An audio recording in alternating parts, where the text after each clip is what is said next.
Assalamualaikum warahmatullahi wabarakatuh. Selamat pagi anak-anak. Kita ketemu di tema 7, subtema 3, pembelajaran 2 dan mata pelajaran matematika.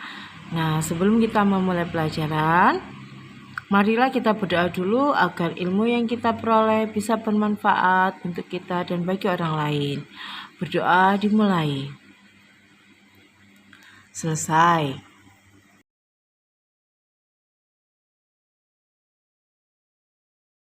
Nah, tujuan pembelajaran kita hari ini adalah yang pertama, kalian dapat mengidentifikasi peran pelajar dalam mengisi kemerdekaan.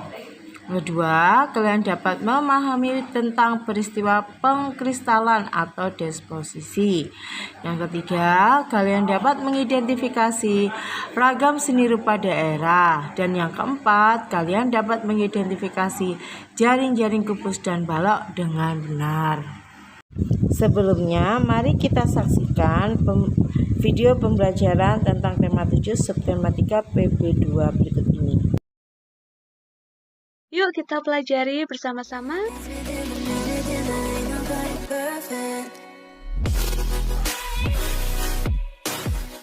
Halo anak-anak, Assalamualaikum warahmatullahi wabarakatuh.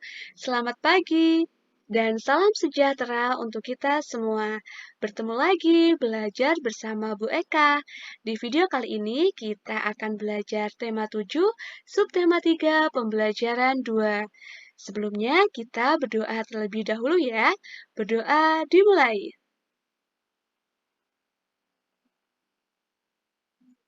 Berdoa selesai.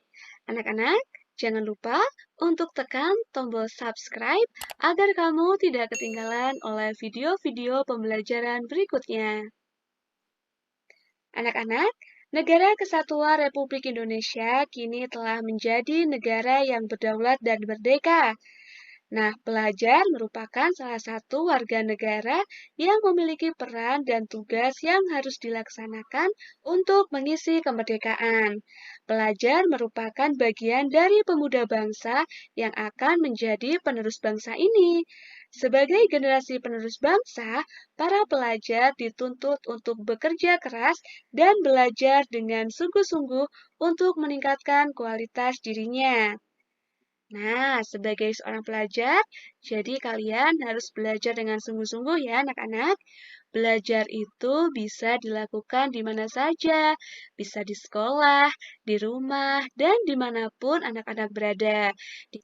Nah, kemudian selain belajar dengan sungguh-sungguh, apa yang dapat kamu lakukan sebagai pelajar? Iya, mengikuti kegiatan-kegiatan yang bersifat positif, baik di sekolah maupun di lingkungan masyarakat. Nah, di sekolah ini biasanya sekolah sudah memfasilitasi dengan kegiatan ekstrakurikuler seperti pramuka, palang merah remaja atau PMR, kemudian kegiatan olahraga dan juga kegiatan seni. Sedangkan di lingkungan masyarakat, anak-anak bisa mengikuti kegiatan yang berada di sekitar masyarakatmu. Misalnya bergotong royong, kemudian kerja bakti, dan membantu tetangga yang sedang terkena musibah. Anak-anak, jika kalian melakukan kegiatan-kegiatan yang positif, maka kamu akan terhindar dari kegiatan negatif yang dapat menimbulkan masalah bagi dirimu dan juga orang-orang di sekitarmu. Seperti apa contohnya? Yaitu seperti tawuran, kemudian juga dengan pelanggaran hukum lainnya seperti narkoba. Nah, anak-anak, sekarang tugas yang pertama adalah carilah informasi mengenai perilaku dan kegiatan positif yang dapat kamu lakukan sebagai pelajar di lingkungan-lingkungan berikut ini.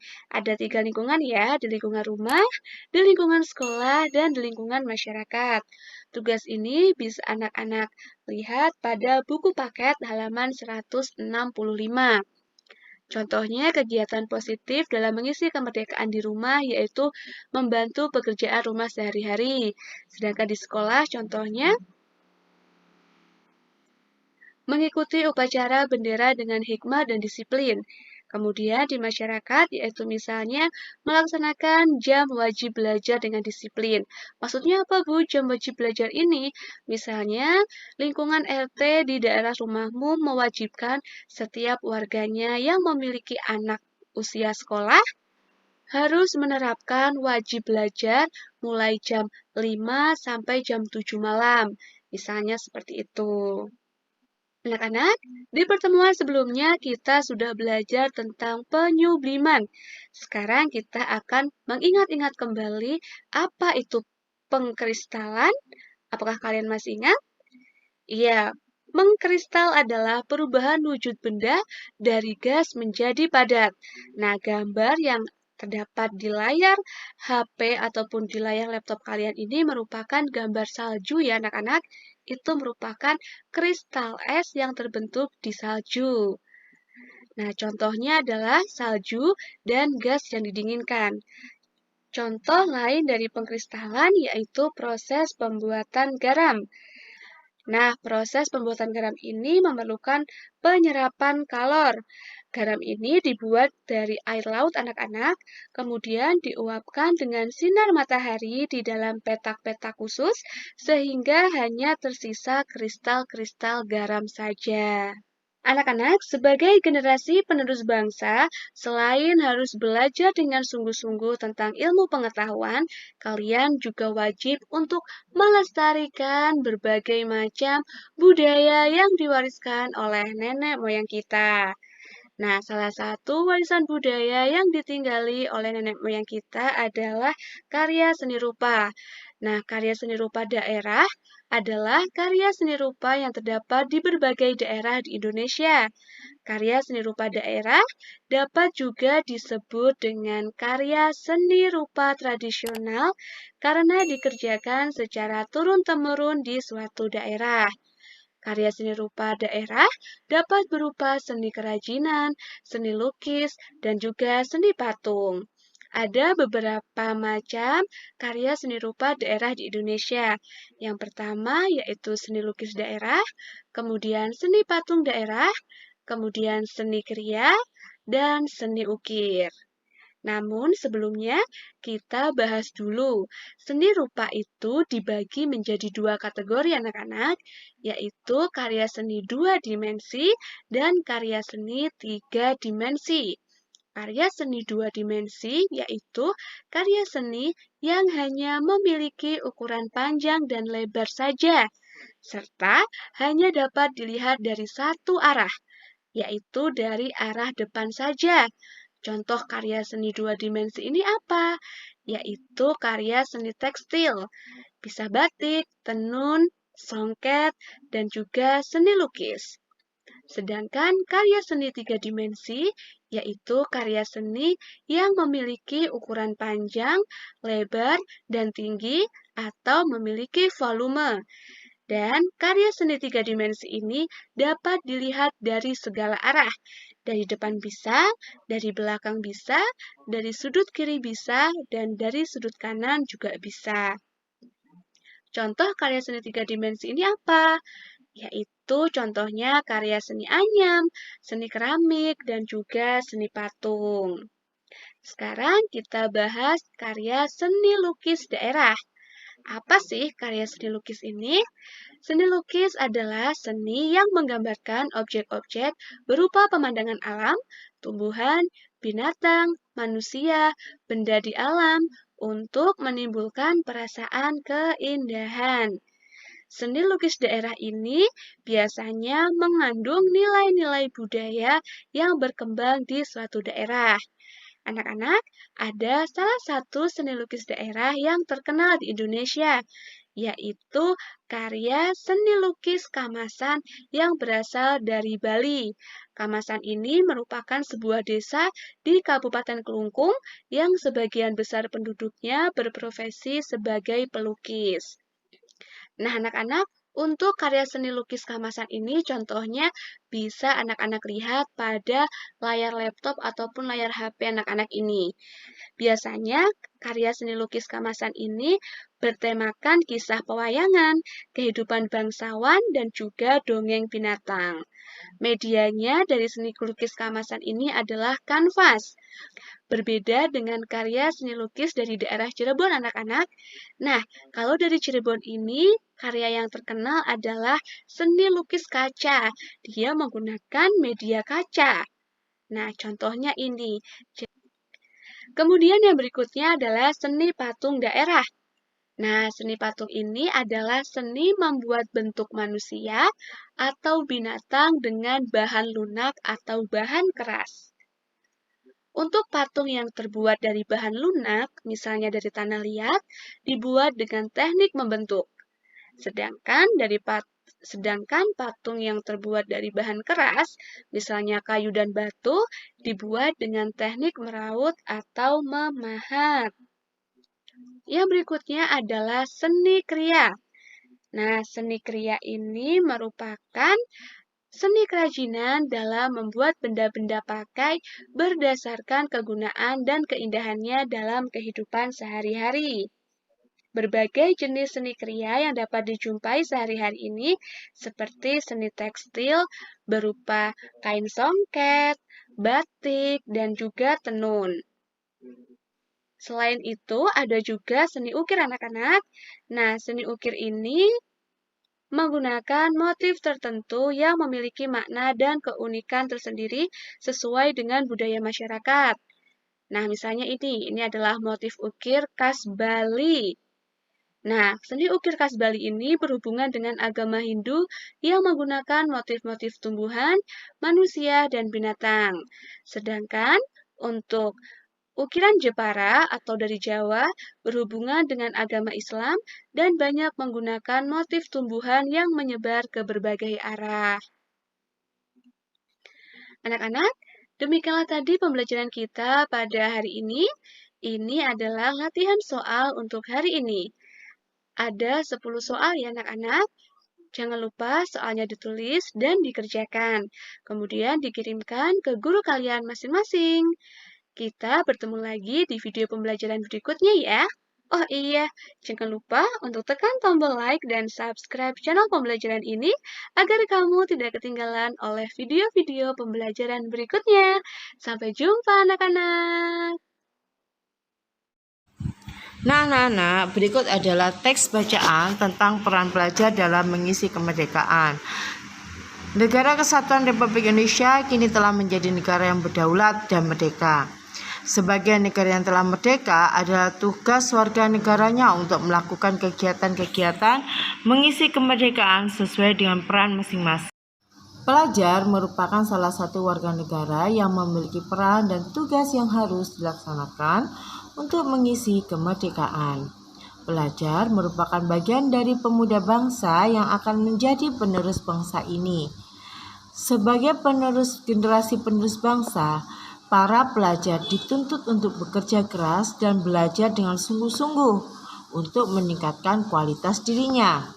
Ya, generasi berkualitas pasti diperlukan untuk memajukan bangsa. Belajar tidak hanya dilakukan di lingkungan sekolah. Belajar dapat dilakukan melalui kegiatan-kegiatan kemasyarakatan yang sangat berguna untuk mengasah rasa peduli dan cinta tanah air. Kegiatan-kegiatan seperti pramuka, palang merah remaja atau PMR, menjadi duta seni, kegiatan olahraga merupakan beberapa kegiatan yang berdampak baik bagi peningkatan kualitas diri pelajar. Dengan demikian, pelajar terhindar dari kegiatan negatif yang dapat menimbulkan masalah dalam masyarakat, seperti tawuran antar pelajar atau terjerumus dalam tindakan kekerasan serta pelanggaran hukum lainnya. Perjuangan pelajar sebagai generasi muda saat ini tidak lagi mengangkat senjata dan berlaga di medan perang melawan penjajah yang tampak. Masa itu telah berlalu. Pelajar sebagai generasi penerus bangsa harus berjuang untuk melawan kebodohan, rasa malas, rasa mudah menyerah yang dapat merugikan masyarakat dan bangsa.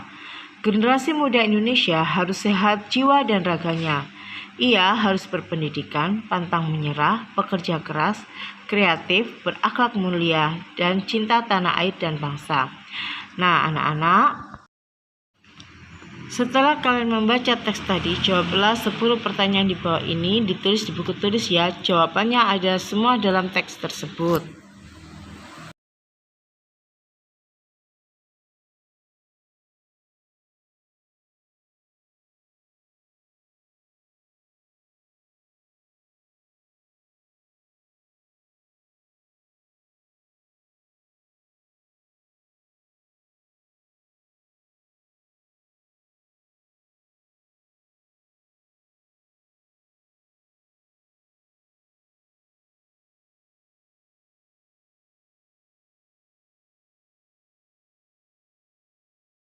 Untuk mapel IPA, kalian bacalah teks halaman 87 di LKS untuk dapat menjawab pertanyaan tentang pengkristalan berikut ini. Ada 8 soal, tulis soal dan jawabnya di buku tulis juga.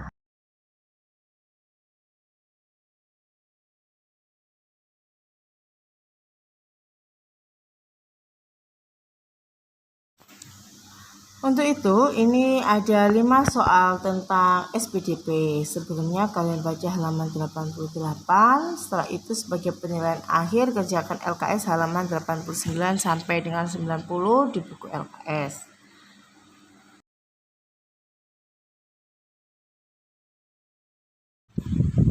Nah, anak-anak, setelah kalian menyaksikan penayangan tentang video pembelajaran tentang jaring-jaring tadi, jawablah pertanyaan 10 soal tentang jaring-jaring berikut ini. Kalian gambar, kalian tulis di buku tulis. Sekian pembelajaran hari ini. Assalamualaikum warahmatullahi wabarakatuh.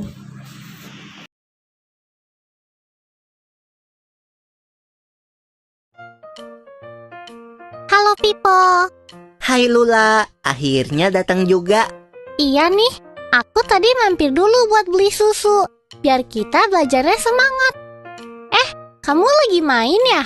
Iya nih, main Rubik sambil nunggu kamu datang. Yuk, kita mulai belajarnya. Ayo Pipo, hari ini kita mau bahas apa nih? Hari ini kita akan membahas tentang kubus dan balok. Oh, sama kayak Rubik dan kotak susu yang kita punya ini ya Pipo?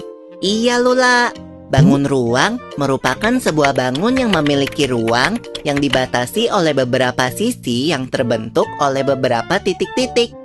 Oh iya Pipo, dalam bangun ruang ada istilah sisi, rusuk, dan titik sudut loh. Bener Lula, coba kita lihat Rubik ini ya. Sisi merupakan bidang atau permukaan yang membatasi bangun ruang. Rusuk adalah garis yang merupakan pertemuan dari dua sisi bangun ruang. Titik sudut adalah titik pertemuan dari 3 buah rusuk pada bangun ruang. Kalau Rubik punyaku ini bentuknya kubus. Kubus merupakan bangun ruang yang dibatasi oleh 6 buah bidang sisi yang berbentuk persegi, dan masing-masing persegi mempunyai ukuran yang sama.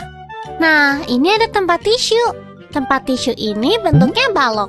Balok merupakan bangun ruang yang dibatasi oleh 3 pasang bidang sisi yang masing-masing berbentuk persegi panjang, di mana setiap pasang persegi panjang saling berhadapan dan berukuran sama.